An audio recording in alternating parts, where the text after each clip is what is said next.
Conseil civique de la Mino, anciennement Conseil citoyen de la Mino, est l'une des institutions les plus accessibles. Composé de 11 à 21 membres, il est dirigé par deux observateurs, l'un à l'équipe de modération, l'autre au Parlement. Des membres extérieurs sont aussi observateurs au Conseil, à savoir le président du Parlement et de la République, ainsi qu'un député élu. Bien que collégial, c'est un organe juridique fondamental. En effet, il veille à la Constitution, aux règlements, aux directives générales et aux lois en vigueur. Pour chaque loi ou règlement publié, le Conseil s'assure de sa constitutionnalité.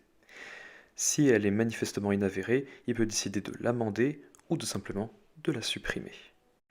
Tous les membres du Conseil civique de la Mino sont également membres de la Cour de justice de la Mino, ce qui fait du Conseil non seulement un organe juridique, mais également judiciaire. N'importe quel membre de la Mino peut saisir le Conseil ou simplement demander une requête, que ce soit le président de la République, le président du Parlement, un député ou n'importe quel membre, le Conseil a obligation de les recevoir, quel que soit le sujet. Le Conseil possède également un pouvoir de parrainage, pouvoir très important au sein de la Mino. Pour chaque candidat se présentant à une élection nécessitant un parrainage, le Conseil vote pour, contre, abstention. Les scores sont additionnés comme vous voyez sur le tableau et le candidat est retenu ou non en fonction des parrainages exercés par le Conseil. Ce système de parrainage est utilisé dans de nombreuses élections.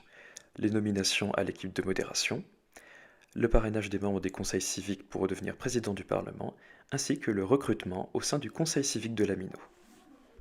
Le Conseil possède également un pouvoir de destitution envers le Parlement. En effet, si un député agit de manière indigne par rapport à ses fonctions, le Conseil peut décider un avertissement, une sanction, voire même le destituer. À noter que le Conseil peut destituer le Parlement tout entier en une fois. Cependant, il reste surveillé par le président du Parlement qui peut destituer nominativement un membre du Conseil. Le Conseil civique de la Mino est enfin un contre-pouvoir législatif important concernant les décisions arbitraires de l'équipe de modération. Lorsqu'une loi est examinée devant le Parlement, celle-ci est transmise à l'équipe de modération qui peut décider de l'invalider suite à 3 vétos.